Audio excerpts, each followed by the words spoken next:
အားလုံးပဲမင်္ဂလာပါကျမတော့အန်းလေးရဲ့မေမေပန်နာလေးပဲဖြစ်ပါတယ်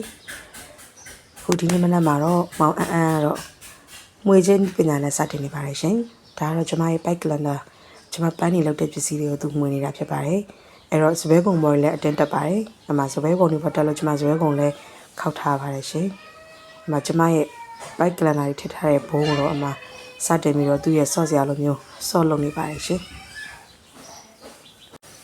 ကျမလုပ်ထားတဲ့ဘီကုတ်လေးကိုတော့သူပြပန်ထားတာသဘောကျလားမသိပါဘူးချဖို့စစ်စစ်မရှိပါဘူးကျန်တဲ့ချိန်မှာဆိုရင်တော့ခေါင်းမှာဘာပဲတင်မေအမြဲတမ်းဆက်ဆက်ချွတ်နေတာပါရုပ်ကလေးသာကြည့်ပါတော့ရှင်လှုပ်ချင်တာလှုပ်မွေချင်တာဝင်နေရရင်ပြောနေတဲ့သူပါအမေလည်းပြောချင်တာပြောတဲ့ဒါလည်းလှုပ်ချင်တာလှုပ်မယ်ဆိုပြီးတော့ကျမကိုရှိပြပါတယ်ရှင်အဲ့မှာကျမရဲ့စော့စရာတွေတော့ရအောင်ကလေးနေပါတယ်ကျမရဲ့ဝက်ပေါက်ကလေးပါ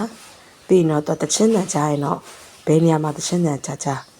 ညီစစမနေဘဲနဲ့ရအောင်ကတ်တက်ပါတယ်ရှင်။ကျမရှိတော့ရအောင်ပြည့်တက်လာပါတယ်။အဲ့မှာတော့တချင်းလေးနဲ့သူစတင်ပြီးတော့ဘလို့ကားလဲဆိုတာကြည့်လိုက်ပါအောင်နော်။